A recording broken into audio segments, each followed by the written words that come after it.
Wulan. Ini jadi istrinya Ustaz Danu itu beruntung, sangat beruntung atau merugi itu Mbak Wulan? Rugi dia. Beruntung merugi sih. Kenapa itu Mbak Wulan? Beruntung mendapatkan suami yang bisa mengajarkan istri dan anak-anaknya ke jalan Allah dengan tauhid, akhlak yang baik. Kamu teori kali. Enggak lah. Beneran. Udah ada ini kesehariannya. Kesehariannya gimana? Ustaz itu biasanya itu lucu apa enggak sih? Kalau di sini kan lucu itu, suka ngagetin, suka ketawa-tawa itu. Di rumah diem. Diem atau serius atau galak itu? Oh, kalau galak enggak diem. Oh, gitu. Tapi kalau sekali ngomong, anak-anak udah, iya Pak. Tapi dia bisa diajak bercanda. Gitu. Pada saat-saat apa biasanya kalau bercanda itu? Kumpul-kumpul. Kalau nggak bisa. kumpul-kumpul. Tapi Bapak tuh tipenya tuh pendiam sih aslinya. Tapi kalau diajak bicara baru. Yang Jarang membuka pembicaraan kalau tidak ada yang penting. Oh gitu ya. Iya. Bener, diam itu mas ini ya. Pantas yang master gitu Mas. Kalau ngajari tauhid ini tuh anak-anak yang misalnya tentang menuntut ilmu itu biasanya bagaimana pesan-pesan Ustadz itu? Biar nggak salah Ya, dalam menuntut ilmu. kalau Gitu. untuk yang kecil-kecil masih pelan-pelan ya, karena masih Agama dulu kan. yang Jadi kecil. yang dari Ya, kecil itu paling sholat jangan ditinggalkan, puasa, terus menghargai orang lain, yang intinya itu tidak saling menyakiti satu dengan yang lainnya, berbicara yang baik, itu sih pokok. Kalau masih anak-anak itu pesen tauhidnya gimana Ustaz untuk menjalankan sholatnya Ustaz? Oh, macam-macam ya. Anak-anak itu kan ada yang nurut, ada yang apa namanya? Yang Dia belum ngeyel lah ya. Ngeyel. Namanya anak-anak juga ya. Harus pakai trik kadang-kadang Pakai ya. trik, gimana itu? Pakai trik, mamanya ya namanya anak-anak. Triknya apa? Dia suka makanan. Makanya di kita ya harus di apa namanya? Diiming-imingi. Diiming-imingi lah namanya, orang Jawa itu diiming-imingi. Itu dengan makanan. Kamu sholat hari ini, nanti pokoknya kalau sholatnya 5 kali, nanti kasih makanan gitu. Makanya minta berapa, 1 apa 2? 2 ya, pokoknya kan begitu aja. Ininya dia sholat walaupun bacaan ya namanya anak kecil ya, belum bisa, ya udah yang penting dia ikut dulu, seneng lihat ayahnya, ibunya, kakak-kakaknya sholat itu dia seneng, sudah seperti itu. Jadi harus diiming-imingi. Puasa juga diiming-imingin. Sebenarnya juga nggak terlalu ya karena masih belum mumayyiz ya. Jadi ya, tapi ya menurut saya itu latihan aja. Tapi kok ya alhamdulillah latihannya diberi oleh Allah Ta'ala kok ya kuat gitu aja. Ya begitu-begitu aja sih, ya, disyukuri aja semuanya. Dan itu juga tidak menjadi seneng ya. Maksud saya ya sudah dia mengenal dulu. Kemudian kan ada pelajaran harus hormat kepada orang tua. Hormat kepada orang tua, kepada ibunya. Yang sering juga di rumah kan ibunya. Saya kan sering kesini, yang sering di Jakarta Pak Haji. Jadi hormat kalau mamanya ibunya, yang penting jangan kamu omelin. Yang penting nanti telepon ke saya, nanti saya akan coba ngomong sama dia. Nah, dari situ kan anak-anak itu kan sebenarnya juga ada figur dari ayahnya juga. Jadi ibunya yang didik, ayahnya yang menentukan kasarnya seperti itu, membatasi, ada batasan. Kalau nanti anak-anak itu mamanya nggak mau belajar, nanti tak teleponin bapak lo gitu. Nah, dari situ dia sudah mulai mau belajar. Seperti itu. Nah, dari titik itu kan sebenarnya ada figur yang mereka itu segenin gitu. Nggak apa-apa. Karena segen dalam hal yang baik juga nggak ada masalah karena mereka masih belajar semuanya lah seperti itu. Kapan mulai mengajarkan yang besar terutama kakaknya itu bahwa sholat itu maknanya begini berkaitan dengan tauhid dan sebagainya, itu mulai kapan? Kalau yang besar itu sebenarnya sudah sejak SMP ya, sebenarnya sejak SMP dia sudah mulai paham itu ya, memang harus dikenalkan, cuma memang nggak bisa dipaksa ya. Jadi dikenalkan, kemudian selain dikenalkan itu saya harus ngajari juga seperti ini. Jadi kayak anak-anak kita sendiri itu kayak ini loh Pak Haji, apa namanya? Kayak merekam dia. Orang tua saya itu ngajarin begini, orang tua saya jalanin nggak kayak begitu itu ada. Nah disitulah dia tuh mulai paham. Oh, kalau ayah saya nyuruh seperti ini, kemudian saya harus mengerjakan, kemudian ayah saya yang saya lihat juga seperti ini, nggak keluar dari garis apa yang diajarkan. Kemudian dia sendiri juga belajar, dia juga ngaji. Silahkan ngaji aja pada siapapun, ustadz-ustadznya silahkan. Kalau saya hanya poin-poin kalau pas ada waktu, pas ada jalan, kalau pas saya bisa ngobrol, momennya kayak sehari-hari lah, istilah sehari-hari kamu itu bisa mendapatkan pahala itu gimana. Ini kan keluarga kita, kamu bisa membantu ibu, bisa membantu adik-adik kamu, bisa mengelola ini keluarga, kamu jadi yang paling dewasa, ini yang paling tinggi ya. Nah itu jadi pahala kalau kamu kerjakan betul-betul karena Allah Ta'ala, itu menjadi pahala. Nah pahala di sini nanti akan dijadikan jalan rezekimu besok. Kamu akan ketemu sama orang wanita yang kayak apa, seperti itu. Kalau memang kamu mau paham bahwa semua ini adalah ujian kamu yang di rumah ini. Bapak nggak ada di rumah, berarti kamu yang laki-laki dewasa, berarti kamu yang harus membantu semua yang ada di rumah ini sebagai alatnya Bapak di situ. Nah, mulai dia belajar di situ.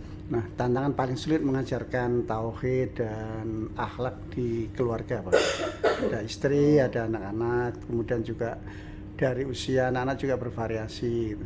Tantangan yang paling sulit itu mah ke saya sendiri ya. Kalau yang lain saya tidak melihat tantangan. Yang sulit itu saya ya. Saya itu yang paling takut itu adalah pada waktu saya memberikan sesuatu kepada istri, pada anak-anak itu, saya itu takut nanti takut kalau saya merasa saya pemimpin dari mereka. Saya merasa beda, saya adalah pemimpin dengan saya merasa pemimpin, kan beda ya. Kalau saya pemimpin, sejak saya punya istri, saya punya anak, saya pemimpin sudah. Tapi kalau saya merasa pemimpin kan beda.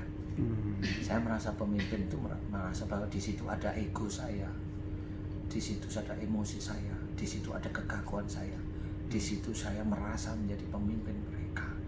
Nah ini yang menurut saya itu yang harus saya kerjakan sejak saat tersebut gitu. Jadi memang susah bagi kita sebagai seorang pemimpin, itu memang susah Pak Haji. Tapi memang harus dikerjakan. Gimana saya itu bilang bahwa kita tidak boleh bicara kasar. Ya saya harus bicara lemah lembut kepada anak-anak saya, kepada istri saya juga iya. Bagaimana saya bisa menghormati orang lain? Ya saya katakan bahwa anak-anak saya, suatu ketika anak saya punya keinginan, ya saya harus mendengarkan. Nah di situ nanti ada feedback suatu ketika saya memberikan, kamu harus menghormati orang lain. Contohnya pada waktu kamu punya keinginan sesuatu, Bapak tahu kalau keinginan kamu itu ada yang salah, tapi Bapak diam. Nah itulah yang namanya menghormat, walaupun yang kamu inginkan atau kamu utarakan itu salah, tapi Bapak menghormati itu diam. Ngerti? Dia langsung jawab ngerti Bapak. Nah itulah yang namanya menghormat orang lain. Walaupun Bapak pemimpin kamu, Bapak imammu, tapi Bapak tetap menghormati kamu. Kenapa? Besok pasti ada petunjuk bahwa kamu itu ada yang salah. Nah disitulah saya mulai cerita bahwa seorang pemimpin di suatu tempat itu tidak harus menyuruh anak buahnya atau menyuruh bawahannya itu melakukan sesuatu hal yang sebenarnya sesuatu hal itu sebenarnya bisa menjadi pelajaran untuk dia sendiri. Tapi bagi saya itulah petunjuk dari Allah Ta'ala bahwa yang saya berikan, yang saya munculkan itu adalah petunjuk dari Allah yang harus saya urai satu demi satu. Saya dengan anak-anak saya kasih kebebasan. Pamannya contoh, anak saya nomor 2 kan mau menikah. Dia tanya, Pak kapan keluarga sana melamar? Nanti dulu, ini kan masih ada COVID, nanti nggak enak sama orang-orang komplain. Karena apa? Nanti dikiranya kita itu bandel dan sebagainya. Nah itu kan pengertian. Dan saya juga nggak ada persoalan sebenarnya di sini. Sini hanya rasa hormat aja. Nah di sini adalah itu pelajaran, sehingga dia harus bukan apa ya, bukan mengundurkan, enggak, waktunya enggak sih, ini Menunda ya. menunda aja, menunda, kan semuanya ini kan belajar dari keadaan. Nah inilah yang salah satu yang bisa saya sampaikan. Kemudian kalau mamanya yang dulu itu, yang laki, yang Viko itu, kenapa nggak jadi? Ya memang ada sesuatu yang memang harus tidak jadi. Karena itu petunjuk dari Allah. Semua yang terjadi di depan kita, di sekeliling kita, itu petunjuk dari Allah Ta'ala. Dan petunjuk itu harus dikerjakan, jangan dilanggar, jangan dilawan. Kalau kita melanggar petunjuk dari Allah Ta'ala, itu nafsu, itu arogan, itu egois. Nah pasti jadinya besok tidak baik. Nah, itu cara saya mengajarkan tauhid kepada anak-anak saya itu seperti itu. Sama, nggak cuma sama anak, dengan istri juga begitu. Istri saya ngomong apa, ya saya bebaskan. Nah, ini mas, ini. Ya, saya ngomong ini dia belum paham, ya saya bebaskan. Kalau saya tanya marah, enggak, saya bebaskan aja agar kamu paham. Nanti suatu ketika, nah petunjuk Allah itu muncul. Nah di titik itulah saya baru ngomong, benar nggak yang Mas Tan kemarin bilang? Iya benar. Nah biarkan petunjuk Allah itu seperti itu. Jadi saya sendiri tidak memaksa istri saya untuk mengikuti apa yang ingin saya mau, dan saya sendiri juga belajar. Saya belajar untuk tidak memaksa keinginan saya secara pribadi. Yang Mbak saya Wulan. munculkan mudah-mudahan itu bisa menjadi manfaat aja. Amin.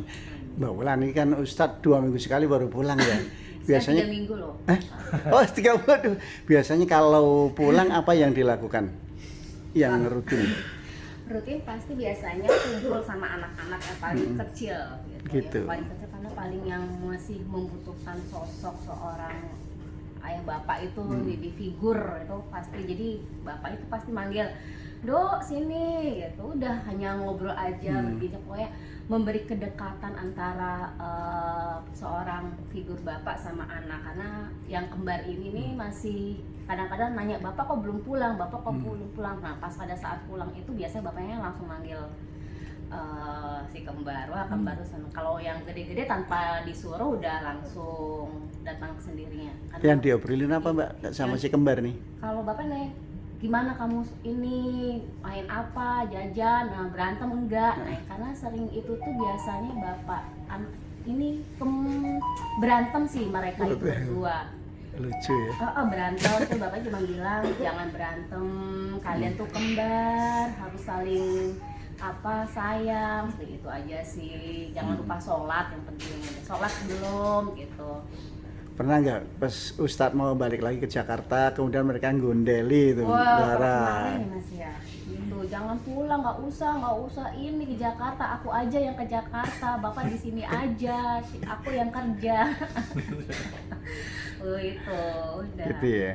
Selama di rumah misalnya Ustadz Anu di Jakarta kan komunikasi melalui telepon ya. Nah, Iya. meneruskan pesan-pesan tauhid dan akhlak yang biasa disampaikan oleh Ustadz Anu gimana itu? Adakah perbedaan dan Beda tantangan? banget, saya masih banyak belajar, apalagi saya mungkin ya yang bapak bilang malah kendalanya itu malah di saya juga. Saya harus belajar untuk menahan emosi, amarah, menghadapi anak-anak itu kan sangat sulit ya.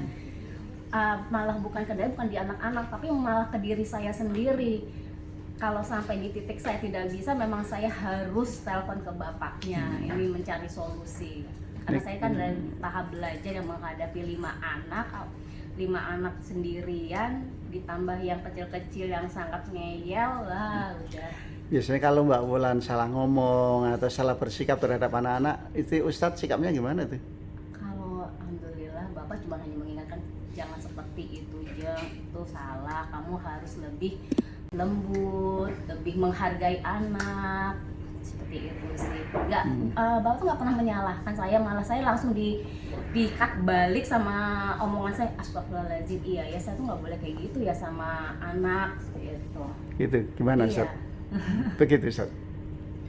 Ya kurang lebih. Cuma memang kadang-kadang ada tahapan kalau yang namanya istri salah itu normal-normal aja lah, namanya juga istri ya. Kadang-kadang kalau Kalau dia kata-katanya biasa, paling hanya cuma saya liatin aja. Nanti kalau saya liatin, dia lihat saya hanya lihat menteleng gitu aja. Berarti dia tahu bahwa ini ada yang salah nih saya nih gitu. Tapi dia langsung paham bahwa langsung berubah. Kalau umpamanya agak keras dikit, dia ngelihatnya kata-katanya agak salah, saya biasanya kayak begini, dia ngerti bahwa oh ini salah nih saya nih gitu. Oke, terakhir Ustaz, doa agar keluarga Ustaz sendiri biasanya biar sakinah gimana Ustaz? Mungkin bisa dicontoh. Biasa aja ya, karena doa itu hampir semua seorang Islam itu sama ya, keluarganya sakinah, mawaddah, warahmah, itu menurut saya sama. Cuma pada waktu kita itu berdoa, jadikan keluarga saya saling pengertian itu, nah itulah yang sulit. Karena pengertian itu bukan orang lain yang mengerti kita, kan begitu ya. Jadi kita yang harus mengerti orang lain. Kalau ini di dalam keluarga, walaupun kita itu pemimpin, ya tapi di mana caranya anak istri itu memahami saya, bukan memahami saya sebagai pemimpin, tetapi mengajak mereka itu untuk memahami agama tentang apa ya, memahami agama yang ada di dalam keluarga itu sebenarnya. Jadi pada waktu kita berdoa sakinah, ya, saling pengertian, kemudian saling sayang, itu kan tetap tidak hanya di bibir ya, tapi dikerjakan. Setelah umpamanya dikerjakan, ya jangan merasa kalau keluarga saya keluarga yang bahagia, ya enggak lah. Ya kita kalau sudah begitu ngomong di luar ya itu ujub lagi, riak lagi, nggak usah ya. Yang penting kita tetap berikhtiar untuk untuk di jalan Allah di keluarga itu udah sangat sulit gitu aja. Oke. Makasih. Sama-sama.